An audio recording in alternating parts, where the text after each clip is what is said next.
अस्सलाम वालेकुम। मेरा नाम है मोहम्मद सिद्दीक़ है और आज मैं आपको बताऊंगा कि वेबसाइट पे जैसे आपको नज़र आ रही हैं यहाँ 3 टैब्स लगे हुए हैं। तो ये किस तरह से लगाते हैं मेन पेज पे टैब्स किस तरह से लगाए जाते हैं। तो इसके लिए सबसे पहले आप अपनी वेबसाइट पे जाके लॉगिन होंगे। लॉगिन होने के बाद अपीयरेंस के ऑप्शन में लेफ़्ट साइड पे प्रोफेशनल थीम्स का ऑप्शन होगा, उसमें जाएंगे आप।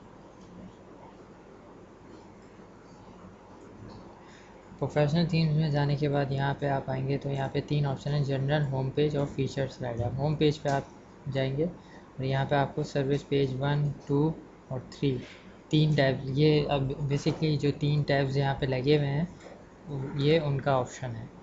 तो ये बाय डिफ़ॉल्ट जब आप थीम अपलोड करते हैं उसी वक्त यहाँ पे आ जाते हैं।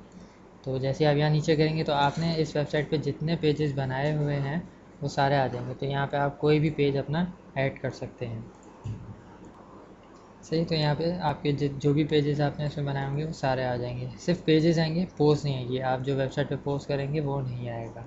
सही, जैसे अब ये यहाँ पे स्कूल ऑफ मैनेजमेंट है तो यहाँ पे मैं पेज चेंज कर लेता हूँ जैसे सेल्फ लर्निंग का, और नीचे आके यहाँ पे सेव कर देता हूँ। उसके बाद आप अपनी वेबसाइट पे वापस जाएं और यहाँ पे रिफ़्रेश कर दें।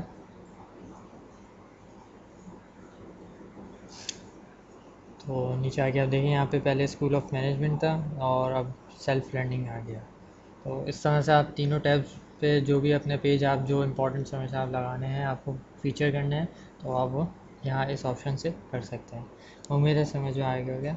शुक्रिया।